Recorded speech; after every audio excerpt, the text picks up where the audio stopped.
So I thought I'd just show you, just to keep on making videos, these short little things. Clean this up a little bit. I replaced all 3 wires that came off the RCX to my robotic arm with my 3 ones that I just made, 1, 2, and 3. You can see there's an old one here that I'm going to replace. That goes on this guy. But these 3 wires are ones I just made now. They look original. They fit into the motor originally, just like the original ones did. So again, I couldn't be happier. This is utterly fantastic. Now I'm going to build one more for the touch sensor. And while I'm doing this, I found my 6990. Let's shake the camera a little more to make everybody see sick. So this is the 6990 monorail wire that I got when I bought the monorail off the shelf. And you can see these are, this piece fell off years ago. Again, let's look at it this way. That piece fell off years ago. That's what it's supposed to look like. I don't know when, pre-internet. I only had the 1 monorail at the time. I had lots of track, but I only had the 1 monorail motor that I got in the 6990. But you can see how much they changed, because like this is 1 plate thick. And again, it has the same idea where no matter if you put it in the top or bottom, it works. But this one is a little more, shall we say, not as robust in nature as these guys. And I just wanted to make sure that they're the same length. They are the same length. So this is the original. I'm not sure if this is when that came in the airport shuttle. As a matter of fact, I'm trying to think. I think honestly, and I don't know the dates. I think 6990 came before 633, whatever the monorail is for the airport. I think the 6990 was the first monorail on the market, but I could be 100% wrong on that. Oh, and this thing, they have this little end here piece here. So it's not, it's over a brick wide here where the wire is coming through. And I think that's just to keep reinforce it so the wire doesn't bend, because this is, you know, it shows you here. This still works, but I do not bring it to any shows. I don't use it because, again, I got these from the 6991s. They work just as well. But I thought, you know, just for nostalgic purposes and people who've never seen one before, this is the original 9-volt wire. And I believe it only came in a 6990. So I'm going to put that up there on my wall, my beautiful wall of wires there. And there it stays. It fell off. So, but anyway, this is going to be my last video tonight. I'm going to probably not upload all of them so you can see my mistakes. So just know that I am able to make wires now. I did test the 3rd one, each end before I put both ends on. I tested each one end separately to make sure that there was no short. And that's just going to save you time. So if you do this on your own, I recommend a very, very small screwdriver to pop the ends off, because it really does aid in popping the ends off. I'm just trying to find one here. You're not doing that one, obviously. Let's just do this one because it just happens to be convenient. What I do recommend is that you just kind of throw it up right beside, so I can do this. Push it outside, right beside the latch, the sticky part, and get in there, and you just pull down. So now all of a sudden the latch, the locking piece is lower, and you can see this piece is coming out the bottom.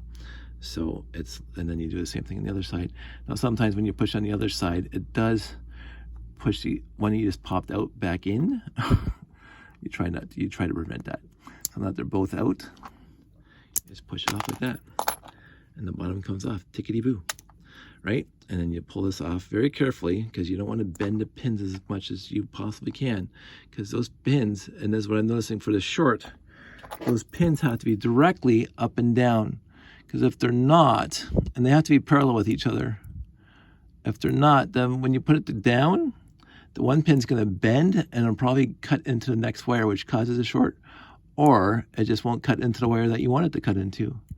So I know that for BIX blocks, like when Bell uses BIX blocks and all the wiring and they have a punch down, I don't think that would work any better on this thing.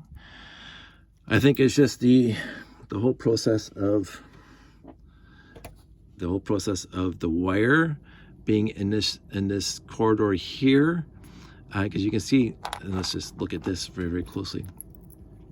You can see the two little notches, the two little spots here, that the ends of those little pieces of metal, sharp metal, will go into. So basically it sandwiches the wire in between them and cuts into the rubber, so it touches the actual the wires inside, and then they sit in here. So this has to be done nicely, and as I say, those wires, these things have to be straight perpendicular to this, and they have to be side by side. So this one here, these two here have to be side by side, and these two here have to be side by side. Maybe it's better, yeah, better light here. And they have to be basically straight up and down for it to work. I'm noticing that if they're even slightly off, you're gonna get a short, or they won't get connected properly. So, but again, you see how easy it was to take apart, and putting it back together, as I showed you in the previous videos, is just as easy.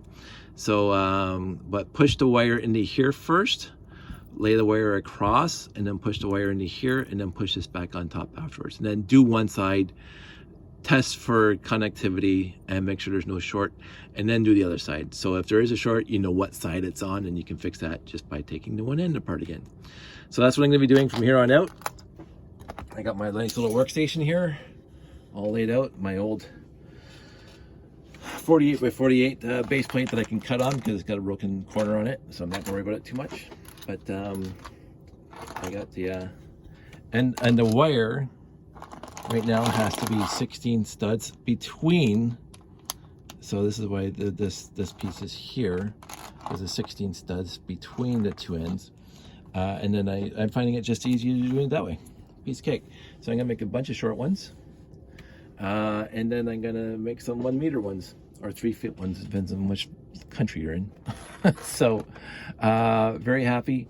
I got my multimeter going. I don't have to worry about my soldering iron, and I'm making good wires for my RCXs.